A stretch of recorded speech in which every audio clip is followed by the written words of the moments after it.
We are checking out the 5 biggest standouts from Falcons OTAs. But first, I do want to know where everyone is tuning in from. Let me know in the comments section. Shout out your city below. We'll get some shout outs going in the future.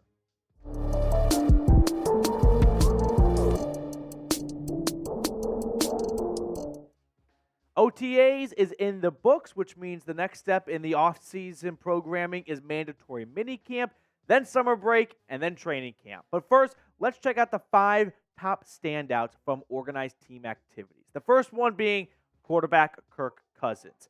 Call me vanilla, I kind of deserve it, but yes, the quarterback is, of course, going to lead the story here because from what we saw at the practices available to the media, Cousins looked great. I mean, of course, the team is only going to put out good clips of their guys. They're not going to put out bad throws and whatnot. But from what Boots on the Ground reporting says, Kirk Cousins has looked the part. Like, he has not looked like a quarterback coming off an Achilles injury. There's a lot to be excited for about Kirk Cousins and his first season in Atlanta. Of course, he put together a really dominant stretch with the Vikings. Now, that did not always translate to wins, and that is ultimately the most important thing. But he definitely held his own end of the bargain up, right? Last year, had he not been hurt, and you prorate his stats for the entire 2023 season, the guy was closing in on 5,000 passing yards, 38 touchdowns, and 10 interceptions. Now, it's not a perfect science. Things change as the season goes along, but Kirk Cousins definitely has stood out to me in a positive way so far through OTAs. Now, I do want to toss this question on screen for you all. Who would you rather have as a quarterback, Kirk Cousins or Derek Carr? Let me know down in the comment section below. Type the jersey number for the player you would rather have. Second standout from OTAs, I'll go with a receiver for Kirk Cousins. That is tight end Kyle Pitts, who is trying to bounce back after a sluggish year 2 and 3 in the NFL, following a promising rookie year with over 1,000 yards, but just 1 touchdown. And that 1 touchdown kind of speaks volumes to the lack of usage in the red zone for the Unicorn. I am drinking the Kyle Pitts Kool-Aid, though. I do feel like this will be a really good fit with Kirk Cousins. When the Vikings got TJ Hawkinson, he quickly became a favorite go-to target for Cousins. Now he's got Kyle Pitts to work with. It's not like there's a plethora of receiver talent or a really deep wide receiver room. Drake London, Kyle Pitts, Darnell Mooney, like those are your top 3 receivers, and I think Pitts is going to get a good workload. So mark me down as a believer for Kyle Pitts in 2024. Now let's get 8 new subscribers for Kyle Pitts. Not 7, not 9. Let's get 8 new subs for Kyle Pitts. If you think Pitts is going to have a strong year and you're looking for a free Falcons News and Rumors YouTube channel, I invite you to subscribe down below. Third standout from OTAs, it's second-year cornerback Clark Phillips. If you are just kind of checking in for the first time this offseason, here's how the Falcons cornerback room stands. A.J. Terrell is obviously your number 1 corner.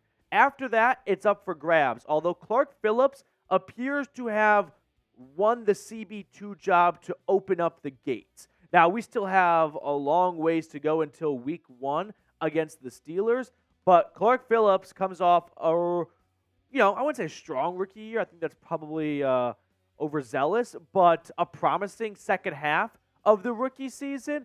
And ultimately, I think the CB2 job is Clark Phillips' job to lose. The coaching staff has been very positive and upbeat about Phillips. He's got so many great skills to his game. When he was at Utah, he was a ball hawk corner. The guy had like 9 interceptions while at Salt Lake City. So I think for now, Clark Phillips is this team's starting cornerback opposite of Terrell, and he's got to fight off the Mike Hughes and Antonio Hamiltons of the world and hold on to that job, which I think he's on a good path to do so. Fourth standout from OTAs, let's go with Zach Harrison, the defensive end. So when you look at the Falcons' defensive line, there is no return of Calais Campbell, and I think that is partially because they are very optimistic about Zach Harrison replacing Campbell and trying to get the youth movement going on the defensive line. We didn't see a whole lot from Zach Harrison to open up the 2023 season, but the last third of the year, we saw a total of 33 tackles, 4 tackles for loss, 3 sacks, 1 pass breakup, most of that coming in the last third of the season. I think Harrison might be the X factor for this team. You've got your stars in Jesse Bates A.J. Terrell. You've got your up-and-coming guys in Arnold Ebiketie.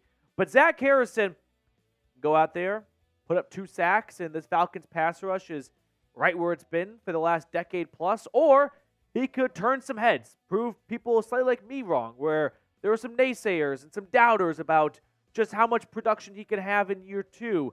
And if he puts together a 6-7 sack campaign, that'll be a huge sigh of relief for Raheem Morris and Terry Fontenot, who didn't really address pass rusher much at all in free agency.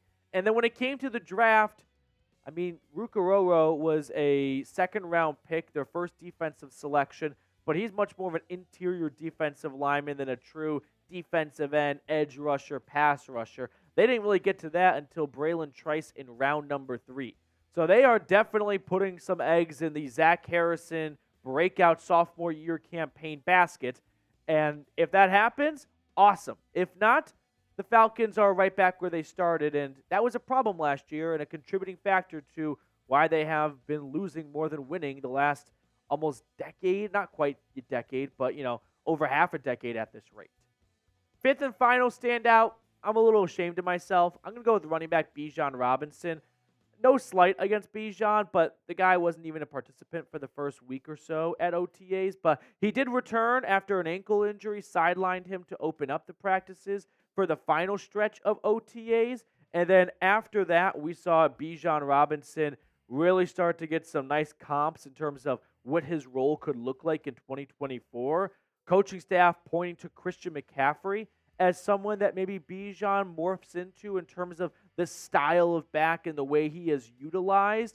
Listen, Christian McCaffrey is the best running back in the NFL right now. That is a very high bar to hold Bijan Robinson against.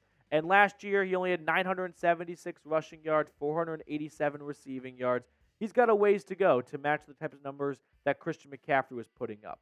But I think the better comparison isn't Bijan's rookie year to Christian McCaffrey, who was in year 8 last year. How about Christian McCaffrey's second year in the NFL, 2018, when he had over 1,000 rushing yards, 867 receiving yards, and 13 total touchdowns, and averaged 5 yards a carry. I think that's a much better comparison to make for if you want the Christian McCaffrey type path. What did McCaffrey do in year 2? Really, really good stuff. And I think we could see Bijan Robinson have that type of season in 2024. Now, we'll end today's video with this question. Who do you think is most likely to make a Pro Bowl this year? Drake London, Robinson, or Kyle Pitts? Get in the comment section below. Let me know. If I had to rank the likelihood of all three, I'd go Drake London 1, Bijan 2, Pitts 3. That seems relatively chalky, but I don't know. I guess I'll stay chalk. Get in the comment section below and let me know.